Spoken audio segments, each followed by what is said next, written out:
বিশ্ব ক্রিকেটের সব রকম আপডেট পাওয়ার জন্য আমাদের চ্যানেলটিকে আজই সাবস্ক্রাইব করে রাখুন। বুধবার ম্যানচেস্টারে শুরু হয় ইংল্যান্ড বনাম শ্রীলঙ্কা সিরিজের প্রথম টেস্ট। এই ম্যাচেই শ্রীলঙ্কার টেস্ট জার্সিতে ডেবিউ করেন মিলান রাতনায়েকে। টেলেন্ডার হিসেবে ব্যাট করতে নেমে নিজের দলকে এদিন তিনি খুব ভালোভাবেই উদ্ধার করলেন। শুরু থেকেই একের পর এক উইকেট হারাচ্ছিল শ্রীলঙ্কা। একটা সময় 113 রানে তাদের 7 উইকেট পড়ে গেছিল। মনে হচ্ছিল শ্রীলঙ্কা 150 রানের গন্ডিও কোনোভাবে টপকাতে পারবে না।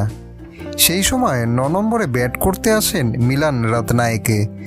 দুর্দান্ত হাফ সেঞ্চুরি করলেন তিনি। শুধু অর্ধশত রান করাই নয়, বরং ঘরোয়া ও আন্তর্জাতিক ক্রিকেট মিলিয়ে নিজের কেরিয়ারের সর্বোচ্চ ব্যক্তিগত ইনিংস খেললেন রাতনায়েকে। তার 135 বলে 72 রানের দৌলতে শ্রীলঙ্কা প্রথম ইনিংসে করল সম্মানজনক 236 রান। ভিডিওটি ভালো লেগে থাকলে বাংলার ক্রিকেট চ্যানেলটিকে অবশ্যই সাবস্ক্রাইব করে দিন।